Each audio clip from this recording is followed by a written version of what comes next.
House immediately, where the President, Emerson Mnangagwa, is going to be speaking to the nation. Let's cross over to the State House.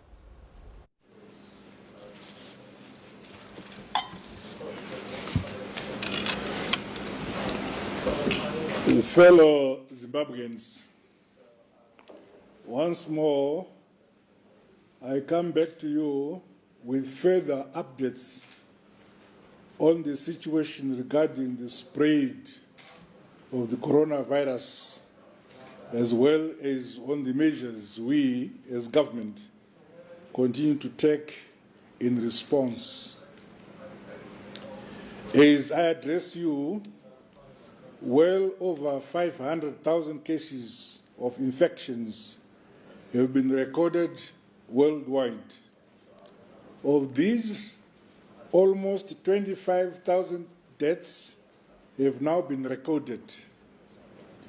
Worldwide, recovery of severe cases remain slow, with possibilities of relapses being recorded in some parts of the world. The situation thus remains dire, emphasizing to us all that the world is far from turning the corner.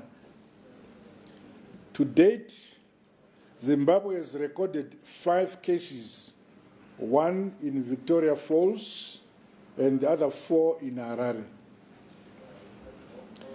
As you are aware, we lost one of our citizens to the virus, a bright and a promising young man who today personifies the tragedy wrought by this virus and what can happen to our hopes and promises for the future in the absence of due diligence. While our numbers are both low and for now all imported, this need not induce complacency in us. COVID-19 is now upon us, and if experience elsewhere is anything to go by, can spread in leaps and bounds in so short a time. We are worried that even as our numbers remain low, there is possibility of wider community spread and transmissions. Further, in about 2 months' time, winter will be upon us, creating conditions ideal for more infections. We thus need to take decisive measures now against the pandemic, well ahead of likely danger. I have already indicated that some of the measures will be drastic and are sure to upset the daily routines of our lives as we have lived it until now. But they have to be taken with the new restrictive routines internalized by all of us, regardless of position in society. After all, the virus knows no class, color, creed, tribe, or region. In that regard, discriminating against or profiling other sections of our community is unnecessary, in fact, counterproductive. Following this week's government decision to create an ad hoc interministerial task force on COVID-19, I have received a handful of situational reports and recommendations from the said task force, including a slew of recommendations which were tabled today. The reports point to continued potential grave threats to our nation, thus requiring that we take further new preventive measures that will help us lessen the risk to all our people. Starting Monday, 30th March 2020, and subject to further review, Zimbabwe will be under a total lockdown for a period of 21 days.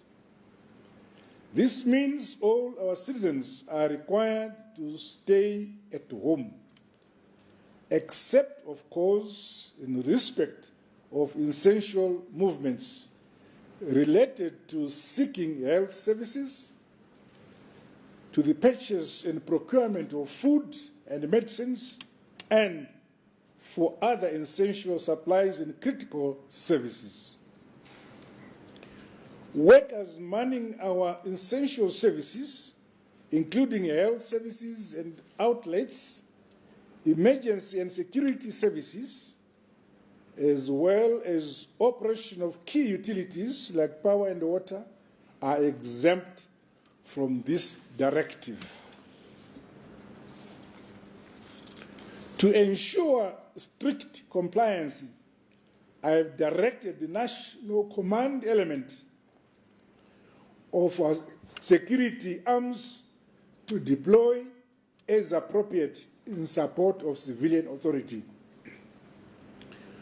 Only civil servants on duty, in line with decisions and directives of the Public Service Commission, heads of ministries, and the ad hoc task force on COVID-19 will be allowed unrestricted movement. While funerals will be exempt from this directive, numbers in attendance should not exceed 50. Visits to hospitals and clinics remain as earlier announced. That is, one visitor per patient per day. Motorists seeking to refuel will not be allowed to leave their vehicles. In respect of open markets, only food-related markets will be allowed to operate during this period, even then under the watch and direction of health personnel. Markets and stalls trading in non-food items or commodities will stand closed. Should it become necessary, security forces may be deployed to assist in the enforcement of these and other measures and for the maintenance of order at these markets. Until further notice, all public transport operations will stand suspended. Only ZUPCO and the Public Service Commission buses will be exempt from this directive. Even then, all ZUPCO and the Public Service Commission buses are required to observe and enforce social distance and disinfection guidelines in the course of offering their services. To the extent that water and ablution services are key to fighting the pandemic, government and local authorities will step up efforts to ensure regular and reliable water supplies to all residential areas. Equally, municipalities are expected to ensure smooth refuse collection and sewer reticulation services in all areas.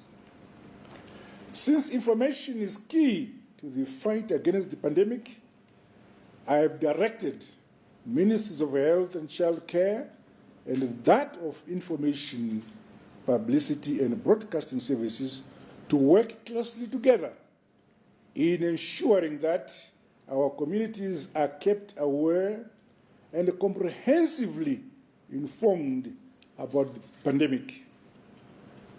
To that end, a toll-free hotline 2019 has been activated for this period and beyond. To ensure that our hospitals are not overwhelmed and that other normal hospital services are not compromised, more separate treatment and isolation units and facilities will be established, either on hospital sites or on other identified centers, whether public or private, as designated by the Minister of Health and Child Care. To expedite testing and diagnostic services, government will decentralize COVID-19 testing services to provincial hubs throughout the country. In light of restricted international traffic and trade in goods and services, government will galvanize and support local industries as well as institutions of higher learning to produce what we can locally. This includes the manufacture of medicines, sanitizers, personal protective equipment, and the setting up of temporary isolation facilities for use during the emergency. Let me take this opportunity to thank our business people and international partners for their continued support in our campaign against the virus. Fellow Zimbabweans, the tasks at hand are huge and varied, and do require maximum discipline and support from all of us. Above all, they require that we put all hands on the deck to ensure our response is truly national. Now is the time to show unity of purpose and to put aside unnecessary divisions. We need peace in our land. We need law and order. Above all, we need solidarity and compassion. As I said in my last address, government will come down heavily on businesses and individuals alike who dare take advantage of the situation our nation finds itself in, to engage in unscrupulous rent-seeking behavior and corrupt activities. No one should be found hoarding food and other essential commodities. The long arm of the law will ensure that all those who do not take heed of this warning are brought to book without fear or favor. Furthermore, legal instruments are being put in place to deal with and punish those who cause unnecessary alarm and despondency, through social and other media during this emergency. We all need to act responsibly. I continue to appeal to our employers to support and to show compassion towards their workforce during these trying times. On its part, government continues to explore more ways of supporting businesses and the economy to avert a recession. In conclusion, let me once more stress the need for us all to act responsibly and to maintain high levels of personal hygiene as directed by our health experts. Only that way will we ensure our families are safe and secure. May God bless us and give us the strength to go through this difficult page. A very good night to you all. I thank you. Thank you very much, Your Excellency, the members of the task force and the Fourth Estate. Thank you. I don't know whether there's any questions. Your Excellency, would you take any questions? Yeah. Sure. Thank you very much. I've been given an opportunity, members of the Fourth Estate. Here is an opportunity to ask you questions. I can see Takuchi Ambakwet, ZTN. Thank you, Your Excellency. Takuchi Ambakwet from Zimbabwe TV. My I've got two questions. My first question is, in the United States, in South Africa, for instance, we've seen that when they've instigated a lockdown, they've also come up with stimulus packages. Do you have a certain amount that you're also putting aside to support businesses that will not be operating? You say that those that are going to be providing food services and protective clothing will continue operating, you're supporting them. But what about those businesses that are not going to be operating during the 21 days? And the second question is that we understand that at hospitals, for instance, Parenyatwa, there's a water problem, and there have been also issues that doctors have been raising concerning protective clothing. What's the government doing to expedite the process to ensure that things get back to normal at Parenyatwa? We will not copy by letter to the letter every act that another country has done. That country did what it did on the basis of the situation and the concrete facts on the ground in that country. I have indicated that we shall continue to interrogate and review the situation and address the challenges as they arise. With regard to lack of water at some of our institutions, I have mentioned in my statement that government shall see to it that water is provided. I know, Taku, you gave two questions. I'm only going to take one more, I think.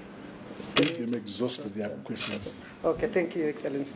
Yes, you hear that. Okay, do we have a hand? Looks like they've exhausted you, Excellency. Thank you. Thank you very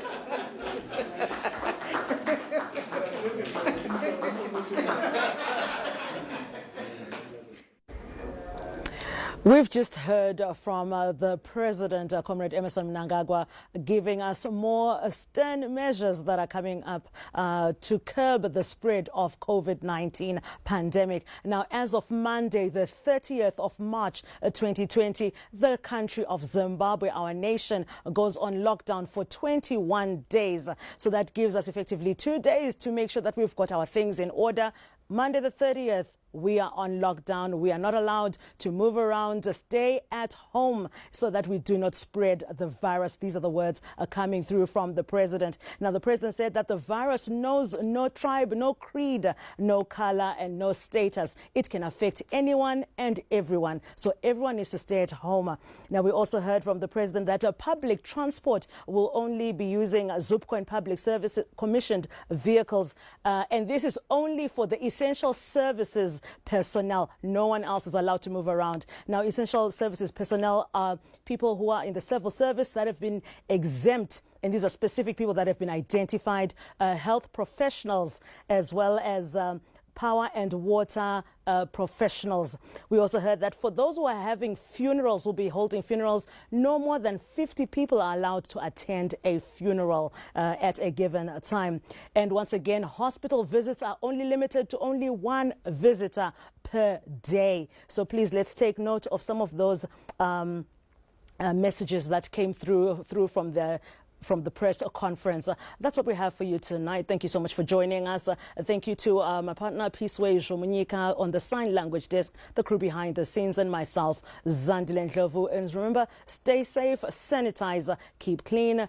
It is the COVID-19 updates. Thank you.